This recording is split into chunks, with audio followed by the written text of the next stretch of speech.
आशिफ्ता दिल बाय फूलिया Malik. Episode number 13। खाली खाली निगाहों से उसने साइड ड्रॉ में चमकते उस सफेद लिफाफे को देखा और फिर एक नज़र मुड़ के उसे देखा जो हनूज पुरसुकून अंदाज में सो रहा था। उसे नज़र भर के देखने के बाद वो लिफाफा मुट्ठी में दबाती उठी तो उसे लगा कि जैसे उसके बदन से जान निकलने लगी हो, लेकिन उसे अभी हिम्मत नहीं हारनी थी।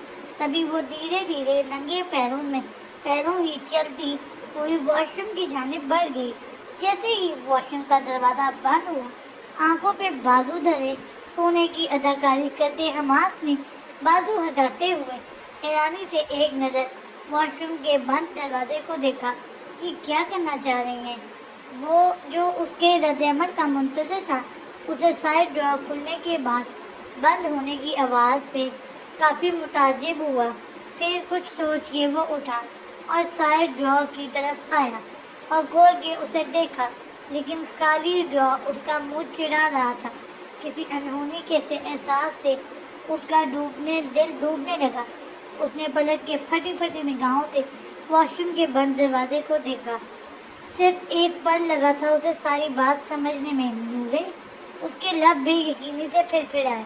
अपनी एक रात मेरे नाम करने, मैं आपके नाम को खुद में महसूस करना चाहती हूँ। मैं कोई फरार चाहती भी नहीं हूँ। दूसरी रात की कही गई बातें, बहुत सी बातें उसके कानों में गूंजी तो उसने अपने बेजान कदमों को दरवाजे की जानिब भागते हुए पाया। नूरे दरवाजे को जोर से ठोकर मारता चिल्लाया, लेकिन जवाबन महसूस होने वाली खामोशी से उसे ये एहसास जिंदा दरगोर करने लगा कि शायद वो देर कर चुका है। जोर से दरवाजे को 3 से 4 धक्के मार के उसने दरवाजे को तोड़ने की कोशिश की। उस लम्हे उसका दिल गुआगो था कि दरवाज़ा खुलने पे उसे कम से कम ऐसा कुछ ना दिखे जो उसका दिल बर्दाश्त ना कर पाए। तीसरी से चौथी दर पे दरवाज़ा एक झटके से टूटा तो वो बिना ठहरे अंदर भागा, लेकिन अंदर कदम रखते ही वो पूरी जान से लड़खड़ाया। रात को बहना हुआ नाइट गाउन इस वक्त सुर्ख खून में रंगा उसकी आंखों में मिर्चें सी भर गया। उसने आगे बढ़ने की कोशिश की, लेकिन वो चाह के भी अपने बेजान कदम आगे नहीं बढ़ा पा रहा था। वो जो कभी किसी से नहीं हारता था, वो जो हर काम के लिए प्लान बी तैयार करके रखता था, उसके मुंह पे उसने तमाचा दे मारा था, जिसे उसने हर बार हर गलती के बाद सीने से लगाया था। वो साकित और जामिद दरवाजे पे खड़ा उसके बेजान वजूद को तक रहा था।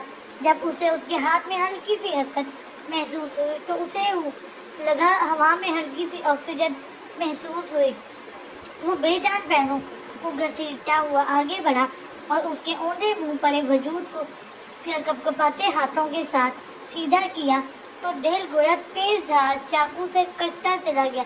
वो चेहरा जिस भी कल रात उसकी कुर्बतों के हसीन रंग बिखरे हुए थे, वो इस वक्त लट्ठे की मानंद सफ़ेद हुआ था। नीले पर्दे होंठों से झाग निकल रहा था, जबकि बाएं हाथ की नाजुक कलाई जो बेदर्दी से काटी गई थी, उससे रिसता हुआ खून उसके कपड़ों समेत फर्श को रंगता हुआ बह रहा था। उसके खून में भीगे हाथ को अपने कपकपाते हाथ में लिया तो टुरा मुड़ा सा कागज उसको दिखाई दिया, जिस पे अल्फाज पे उसका दिल मर सा गया। जब कभी कोई मेरे बारे में पूछे तो ये मत कहिएगा कि मैं उसे याद करता हूँ, बल्कि कहिएगा मैं उसकी कमी अपने वजूद में महसूस करता हूँ। कागज़ पे लगे खून और उस पे लिखे अल्फाज ने उस मजबूत मर्द को खड़े खड़े मार डाला था। उस पल उसकी हिस्सियात इस कदर मर चुकी थी कि उसे अंदाज़ा भी नहीं हो पा रहा था कि वो उसे वहाँ से उठा ले। वो शायद इसी तरह ही उसे बाहों में लिए अपने नाकाबिले तलाफी नुकसान पे मातम करना रहता। अचानक कमरे में रखे उसके मोबाइल की रिंग ट्यून बजी तो उसके तमाम हिसाब और एहसासात को गोया झटका लगा। उसकी खाली खाली निगाहों में यकायक पहले बेचैनी, बेयकीनी और फिर हैरत और फिर यकलुक्ती। सदमे के बाद वहशत के रंग तेजी से झिलमिलाए और फिर वो जोर से लब भींचते हुए उसे बाहों में भर के तेजी से बाहर की जानिब लपका। वो और यूं ही नंगे पैरों दरवाज़ा खोल कर बाहर निकल गया। آنکھوں میں وحشت کی لہر کے رنگ لیے وہ کسی انہونی کے احساس سے پاگل ہوتے دل اور ہمت کھوتے وجود کے ساتھ وہ اسے سمیٹے نیچے پہنچا تو کچن سے نکلتی کبرا بھی انہیں یوں دیکھ کے چیخ اٹھی، لیکن اس سے پہلے کہ وہ کوئی سوال جواب کرتی وہ اسے نظر انداز کرتا باہر کی جانب بڑھا تو انہیں جیسے ہوش آیا۔ وہ بھاگتی ہوئی ان کے کمرے کی طرف بڑھ گئی اور حماس کے جوتے اور شال لیے تیزی سے واپس آئیں اور کار میں نورے کو لٹا کے دروازہ بند کرتے حماس کے پیروں میں اس کے جوتے رکھے اور نورے کے بے جان وجود پہ آف وائٹ شال ڈالی تو حماس کی آنکھوں میں چھائی وحشت کے ساتھ خوف کی پرچھائیاں بھی گہری ہو گئی۔ اس نے لرزتا ہوا ہاتھ بڑھایا اور اس کے چہرے سے شال کا پلو ہٹا دیا۔ وہ نہیں جانتا تھا کہ وہ زندہ ہے یا اسے تنہا چھوڑ کے جا چکی ہے، لیکن اس وقت وہ خود کو یہی تسلی دینا چاہتا تھا کہ وہ اس کے ساتھ اس کے پاس ہے۔ حقیقت آشنا میرے، تجھے شاید خبر ہوگی، مجھے تیری محبت نے بہت بزدل بنا ڈالا۔ میں ہر شے سے ڈرتا ہوں تجھے جو چھین سکتی ہے۔ یہ شعر ہے چودھن غزل اور سین چینج۔ وہ بڑے ہال میں بیٹھی بہت ہی بے توجہی کے ساتھ ضلع کو کھانا کھلا رہی تھی جب زہرا بی نے بہت گہری نگاہوں سے اسے دیکھا۔ کیا بات ہے عائشہ بچی، طبیعت ٹھیک ہے آپ کی؟ زہرا بی کی آواز پہ وہ بری طرح سے چونکی اور عباس کی جانب دیکھا جو اسے مزید کھانا کھلانے سے منع کر رہا تھا۔ جی نانو بیگم، بس ہمارا دل بہت پریشان ہے، ایسے لگ رہا ہے جیسے کچھ برا ہونے والا ہے۔ وہ بجھے لہجے میں گویا ہوئی تو وہاں آتے احد اور مہد نے اس کی بات اچک لی۔ دل کی پریشانی کا بہت عمدہ حل مردان خانے کی بیٹھک میں موجود ہے، کہتے ہیں تو بلوانے۔ مہد نے شرارتی انداز میں بظاہر رازداری سے استفسار کیا تو اس نے استفہامیہ انداز میں اسے دیکھا، لیکن جیسے ہی نگاہ اس کے پاس سے عباس اٹھاتے احد کے مسکراتے چہرے پر گئی تو اس کے شعور تک اس کی بات پہنچی۔ جی نہیں، ہمیں آپ کی ایسی کوئی ہمدردی نہیں چاہیے۔ وہ خفت زدہ سی گویا ہوئی۔ مان لے میری بات، شرطیہ کہتا ہوں کہ پریشانی فوراً حل ہو جائے گی۔ وہ شرارت کو طوالت بخشتا ہوا گویا ہوا کیونکہ سبھی ان کے درمیان قائم کشیدگی سے واقف تھے، اس لیے سب کی کوشش تھی وہ نارمل ہو جائے۔ ہمیں تنگ نہیں کرنا ورنہ ہم، وہ شاکی لہجے میں بول رہی تھی جب وہاں آتی صالحہ نے اس کی بات مکمل کی، ورنہ وہ یمان لالا کو شکایت لگا دیں گی۔ اس کی بات پہ وہ جس انداز میں ہنسے تھے وہ بے ساختہ خجل سی ہو گئی۔ نانو بیگم کی ہمیں تنگ کر رہے ہیں، اس نے احتجاجاً اب کہ زہرا بی کو مخاطب کیا کیونکہ ان سب سے وہ اکیلی نہیں نمٹ سکتی تھی۔ دیکھیں دادو بیگم، اس میں ہماری کوئی غلطی نہیں ہے، ہم تو مخلصانہ مشورہ دے رہے تھے کہ وہاں ان کے شوہر سگریٹ پہ سگریٹ پھونک رہے ہیں، یہ یہاں پریشان حال بیٹھی ہیں، تو بہتر ہے دونوں ایک دوسرے کی پریشانی حل کر دیں۔ زہرا بی کے بولنے سے قبل ہی وہ جلدی سے بولا تو اس کی باتیں سن کے اسے فطری حیا نے آن گھیرا، لیکن اب کی بات اس نے جواب نہ دینے کی ٹھانی۔ اوہ، سگریٹ سے مجھے یاد آیا بھابھی، آپ نے کبھی لالا کو سگریٹ پینے سے منع نہیں کیا تھا؟ عباس کو کندھے پہ جھلاتے احد نے یاد آنے پہ اچانک استفسار کیا تو عائشہ کو اپنے جسم کا سارا خون اپنے چہرے میں سمٹتا ہوا محسوس ہوا۔ اوف، اس نے بے ساختہ اپنا سر جھکا لیا جبکہ آنکھوں میں شدت سے کچھ سال قبل کا منظر لہرایا۔ ہمارے سامنے یہ سگریٹ نہ پیا کریں۔ کمرے میں بڑھتا دھواں جب سانس روکنے کا باعث بننے لگا تو اس نے روحان سے انداز میں اسے دیکھا جو بہت شان سے صوفے پہ بیٹھا سگریٹ پھونکے جا رہا تھا۔ تو اور کیا پیا کروں؟ سگریٹ کا دھواں فضا میں بکھیرتے ہوئے اس نے سیاہ آنکھیں اس کے سراپے پہ جمائی جس کے نازک وجود کا نشہ سر چڑھ کے بول رہا تھا کچھ بھی نہیں، اس نے زچ ہوتے ہوئے کہا اور بے بسی سے کمرے کے بند دروازے کو دیکھا۔ ایسے تو کام نہیں چلتے میری جان، یہ دنیا کچھ لو اور کچھ دو کے اصول پہ چلتی ہے۔ آپ بھی اسی پہ عمل کریں نا۔ وہ اپنی بے باک نگاہوں سے اس کو پزل کرتا گمبھیر لہجے میں گویا ہوا تو عائشہ نے پھر سے بے بس نگاہ بند دروازے پہ ڈالی تو وہ خاصا بدمزہ ہوا۔ کمرے کے اندر دھیان دے خاتون، सॉरी कमरे के बाहर कमरे के अंदर ध्यान दे खातून, कमरे के बाहर आपका भाई मौजूद है। अगर आप ये इंतजार सुन के दरवाज़ा खोल भी देता हूँ तो उसके बाद कमरे में होने वाली दिलकश कार्रवाइयों के बायस भाई से शर्मिंदा होंगी।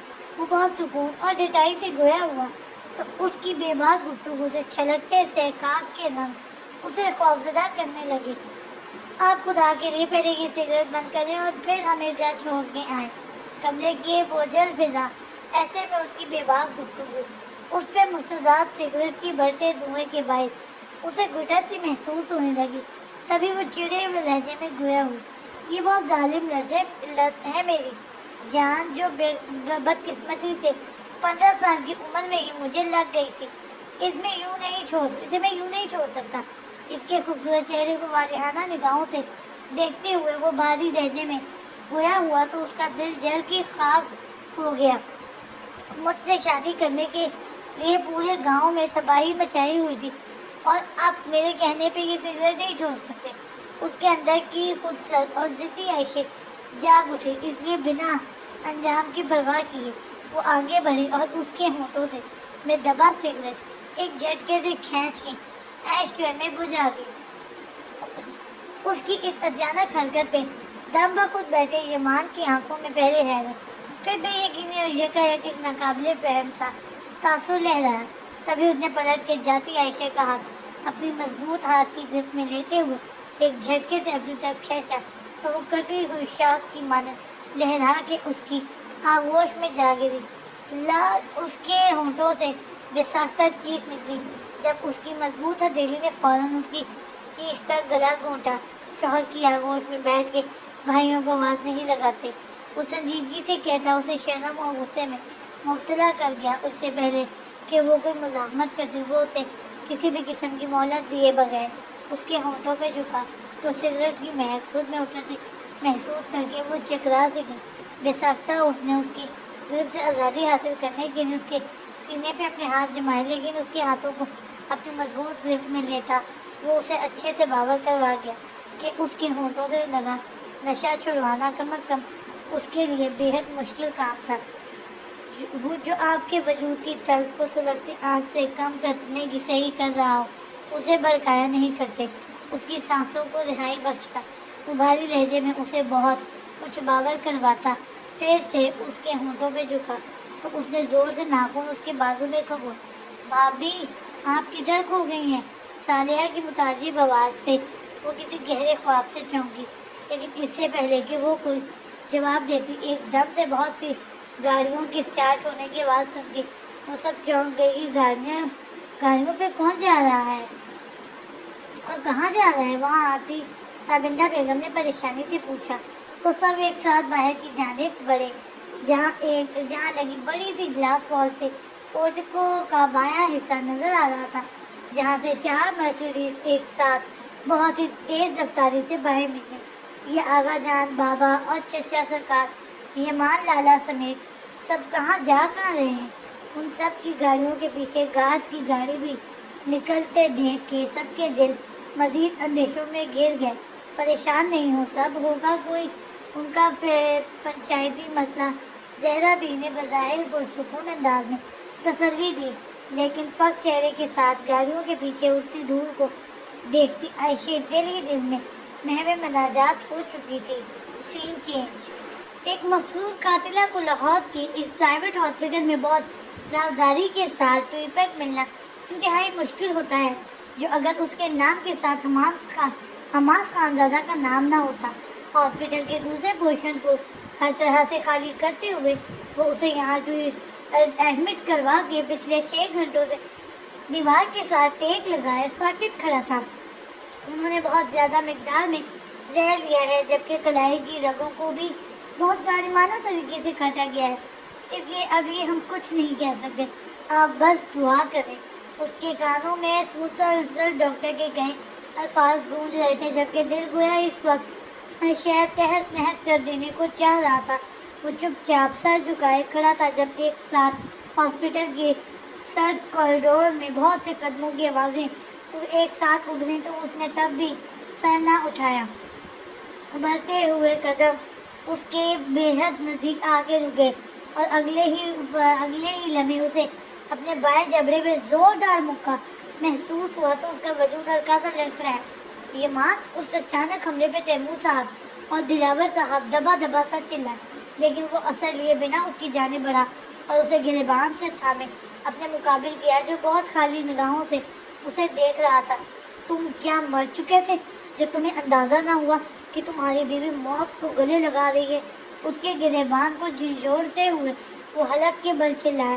جب اس نے جواباً زوردار دھڑکے سے اسے پرے دھکیلا،